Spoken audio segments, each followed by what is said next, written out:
मनुष्य का मन बहुत ही चंचल होता है और इसलिए मन में कई तरह के विचार उत्पन्न होते हैं। क्षण भर में ही व्यक्ति का मन कई चीजों को सोचने लगता है। इसलिए तो कहा जाता है कि मन को काबू करना आसान नहीं है। लेकिन गौतम बुद्ध मन को नियंत्रित करने के आयामों के बारे में भी बता चुके हैं। मन में विचारों का आना गलत नहीं है कि लेकिन मुश्किल तब हो जाती है या विचार ऐसी परिस्थिति में गलत होते हैं जब मन में अश्लील विचार आते हैं।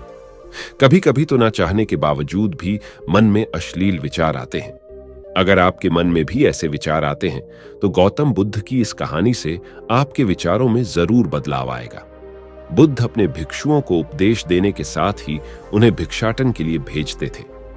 एक बार उन्होंने अपने भिक्षु भरत को भिक्षा लेने के लिए एक श्राविका के घर भेजा। भरत पूरे रास्ते मन में यह सोचते हुए श्राविका के पास गया कि आखिर आज भिक्षा में क्या भोजन खाने को मिलेगा, क्योंकि भरत चंद्रुवंश के राजकुमार थे और बुद्ध के सानिध्य भिक्षु के रूप में दीक्षित हुए थे। हमेशा भरत को महल में खाने के लिए स्वादिष्ट पकवान मिलते थे, लेकिन आज भिक्षा के रूप में उसे जो भी मिलेगा संतुष्ट होना पड़ेगा। श्राविका के घर पहुंचकर भरत ने भिक्षा मांगी।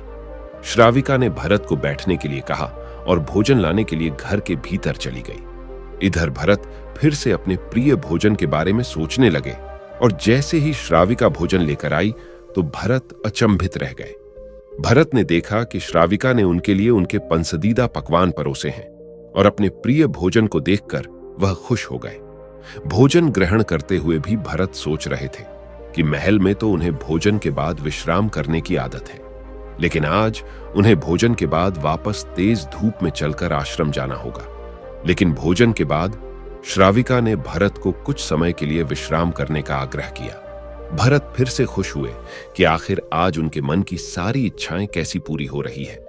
इसके बाद भरत कुछ देर विश्राम करने लगे, लेकिन विश्राम करते हुए भी लेटे लेटे वह सोचने लगे कि आज तो मुझे भोजन के बाद विश्राम करने को मिल गया, लेकिन ऐसा रोज रोज नहीं होगा।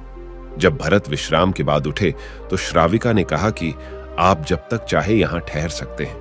भरत अब समझ गए कि यह कोई संयोग नहीं हो सकता। उन्होंने श्राविका से कहा कि मुझे क्षमा कीजिए, क्या आप मेरा मन पे आच सकती हैं?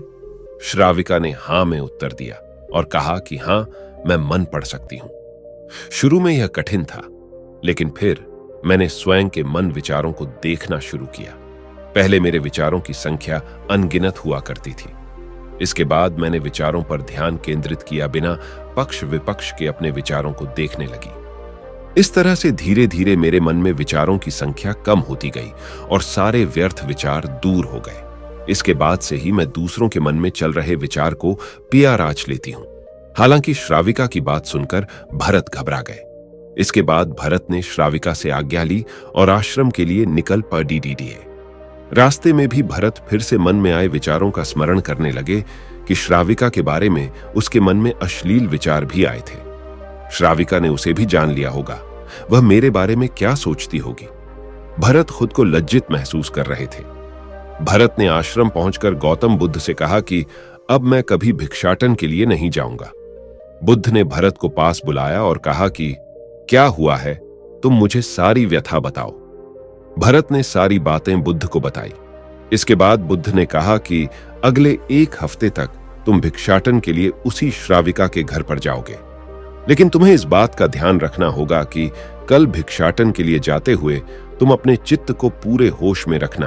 तुम्हारे भीतर क्या विचार उठे उन पर ध्यान केंद्रित करना और यह भी ध्यान रखना कि तुम्हारे मन में कौन सी वासना उठ रही है। तुम कल इन सभी चीजों को ध्यान में रखकर जाना और इसके बाद मुझे वापस आकर बताना। अगले दिन भरत भिक्षाटन के लिए गए।